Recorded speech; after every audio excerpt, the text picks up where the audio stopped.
முதல் டாஸ்க்லயே ரவீந்தர் அவருக்கு உடல்நிலை சரியில்லாம போயிருச்சு. அது மட்டும் இல்லாம இன்னைக்கான நாள்ல நம்ம சொல்றது புரிஞ்சுக்கவே மாட்டிறாங்களே அப்படின்னு ஜாக்லின் ஒரு பக்கம் பயங்கரமான அழுகையா இருந்துச்சு. தர்சிகா அவங்களுடைய கேப்டன்சிய ரொம்பவே நல்லா பாக்குறாங்க. பாய்ஸ் டீம் எல்லாம் வேற லெவல் பண்ணிட்டு இருக்காங்க. வாங்க என்னெல்லாம் ஆச்சுங்கிறத இந்த வீடியோல பார்க்கலாம். பிக் பாஸ் வீட்டுக்குள்ள ரவீந்தர் அவர் வரும்போதே மகாலட்சுமி அவங்க சொன்னாங்க, ஒரு பொருளை கூட அவர் எடுத்து வைக்க மாட்டாரு, ஆனா இந்த வீட்டுக்குள்ள கிளீன் பண்ற வேலை இப்படி எல்லா வேலைகளுமே இருக்கு, டாஸ்க் எல்லாம் இருக்கு, என்ன செய்வாரோன்னு எனக்கு பயமா இருக்கு, நான் அதனாலதான் வேண்டவே வேண்டான்னு சொன்னேன் அப்படின்னு சொல்லி பேசியிருப்பாங்க. ரவீந்தர் அவரு 15 வருஷத்துக்கு அப்புறமா முதல் முறையா டாஸ்க் விளையாடும் போதுதான் ஓடி இருக்காரு. அதனால அவருக்கு கால்ல ரொம்பவே வலி ஏற்பட்டுருச்சு. ரொம்பவே முடியாம தான் இரவு நேரத்துல மருத்துவரை வர சொல்லி அவருக்கு பெயின் கில்லர் எல்லாம் கொடுத்து சரியாகிரும் அப்படின்னு அனுப்பி விட்டாங்க. பாய்ஸ் டீம் எல்லாருமே சேர்ந்து, அதுவும் ரஞ்சித் அவரும் அருண் அவரும் கைப்பிடிச்சு ரவீந்தர் அவரை கூப்பிட்டு போனது, இவங்களுடைய ஒற்றுமை எல்லாம் பார்க்கும்போது ரொம்பவே நல்லா இருந்துச்சுன்னு தான் சொல்லணும். ஒரு பக்கம் பசங்க டீம் இவ்வளவு ஒற்றுமையா ரொம்பவே நல்லா இருக்கும்போது இந்த பொண்ணுங்க டீம் மட்டும் ஒரே சண்டை சச்சரவா போயிட்டே இருக்கு. அதாவது இன்னைக்கு ஒரு டாஸ்க் என்னன்னா, பிக் பாஸே ஒரு ட்விஸ்ட் வைக்கிறேன்னு சொல்லி அதை எழுதியே அனுப்பியிருந்தாரு.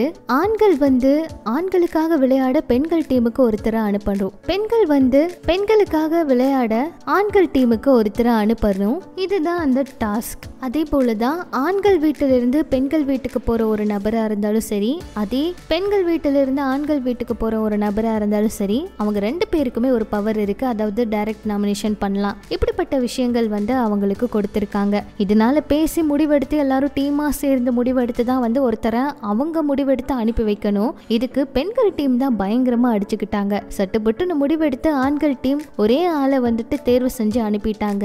முத்து அவர் தான் இதுக்கு சரியா இருப்பாரு. ஆனா அங்க அவங்க கிட்ட அவங்களுக்கு சப்போர்ட் பண்ற மாதிரி இருக்கணும். ஆனா நம்ம டீமை விட்டு கொடுத்துடக்கூடாது அப்படிங்கறத தெளிவா எல்லாரும் பேசி முடிவெடுத்து டக்குன்னு முடிவெடுத்து அனுப்பிட்டாங்க. இதுல முக்கியமான விஷயம், பெண்கள் டீம் எல்லாம் அடிச்சுக்கிட்டு இருக்கும்போது சத்யா அவரும் அருண் அவரும் பாத்தீங்கன்னா வசீகரா பாட்டுக்கு டான்ஸ் எல்லாம் பண்ணிட்டு இருப்பாங்க. அந்த மீம்ஸ் எல்லாம் கூட இன்னைக்கு வைரல் ஆச்சு. முக்கியமா இதுல ஜாக்லின் அவங்க நம்ம சொல்றத யாருமே கேட்கவே மாட்டேங்கிறாங்களே அப்படின்னு நினைச்சாங்களோ என்னமோ, ஒண்ணுமே புரியல. ஆரம்பத்திலேயே கம்பேக் ஜாக்லின் அப்படின்னு சொன்னவங்க எல்லாம் இப்ப கோ பேக்னு சொல்ற அளவுக்கு அவங்களுடைய விளையாட்டு மாறிடுச்சு. வந்த முதல் நாளே கலவரம் பண்ணாங்க. அதுக்கப்புறம் இன்னைக்கு அவங்கள பாய்ஸ் டீமுக்குள்ள அனுப்பல. சோ அதுக்கு முடிஞ்ச அளவுக்கும் அது இதுன்னு பேசி போராடி பார்த்தாங்க. கடைசியில அழுகவும் ஆரம்பிச்சுட்டாங்க. அடுத்து அதே போல சமையல் பொருட்கள் எல்லாம் கொடுக்கறதுக்காக ஒரு டாஸ்க் வச்சாங்க. அதாவது 15,000க்கு மட்டும்தான் பொருட்கள் எல்லாம் எடுக்கணும்னு சொல்லி அந்த வேலைகளை எல்லாம் அடுத்து பிக் பாஸ் ஸ்டார்ட் பண்ணி விட்டாரு. அதே போல பெண்கள் வீட்டுக்கு ஒரு ரூல்ஸ், ஆண்கள் வீட்டுக்கு ஒரு ரூல்ஸ்னு பிக் பாஸ் கொடுத்து விட்டுட்டாரு. பெண்களோட அனுமதி இல்லாம பெண்கள் வீட்டுக்கு வரக்கூடாதுன்னு சொல்லிட்டாரு. ஆனா விளையாட்டா கூட்டம் மீறி எல்லாம் போனாங்கன்னா அவங்க சொல்ற வரைக்கும் அந்த இடத்துல தான் இருக்கணுமா. அவங்க தேவைக்காக பிக் பாஸ் கிட்ட போய் பேச போகும்போது கண்டிப்பா கொடுக்கிற டாஸ்க் எல்லாம் நீங்க பண்ணணும், நாங்க அதுக்காக உங்களுக்கு தனித்தனியா டாஸ்க் எல்லாம் வைப்போம் அப்படின்னு சொல்லி ரூல்ஸ் எல்லாம் போட்டிருக்காங்க. அதே போல பாய்ஸ் டீமும் ஒரு சில ரூல்ஸ் வச்சிருக்காங்க. அவங்களுடைய அனுமதி இல்லாம வீட்டுக்கு வரக்கூடாது, அவங்க இன்சார்ஜ் கிட்ட அனுமதி வாங்கணும், வாட்டருக்கு ரவீந்தர் அவரை கேட்டுட்டு தான் குடிக்கணும். அதே போல கிச்சனுக்குள்ள போகும்போதும் நீங்க அனுமதி கேட்டு தான் போகணும், வேலை செய்யணும்னாலும் அனுமதி கேட்டு தான் பண்ணணும், ஸ்டோர் ரூமுக்கு வரக்கும் அனுமதி வாங்கணும் அப்படின்னு சொல்லியிருக்காங்க. இந்த சமையல் யார் பண்ண போறாங்கன்னு கூட நாங்க தான் முடிவு பண்ணணும் அப்படிங்கிற மாதிரி அவர் சொல்லியிருந்தாங்க. ஆக மொத்தத்துல இன்னைக்கு சமையல் வேலைகள் எல்லாம் கிச்சன்ல ஆரம்பிச்சுட்டாங்க. முதல் முறையா பால் எல்லாம் பொங்க வச்சுட்டு கத்தவும் ஆரம்பிச்சுட்டாங்க.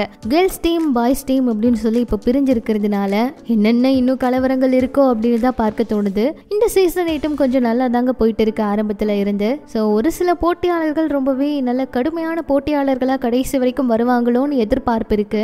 ஜாக்லின் அவங்க மேல மிகப்பெரிய எதிர்பார்ப்பு இருந்துச்சு. அது அப்படியே சுக்குநூறா 2 நாள்ல உடைச்சிட்டாங்க.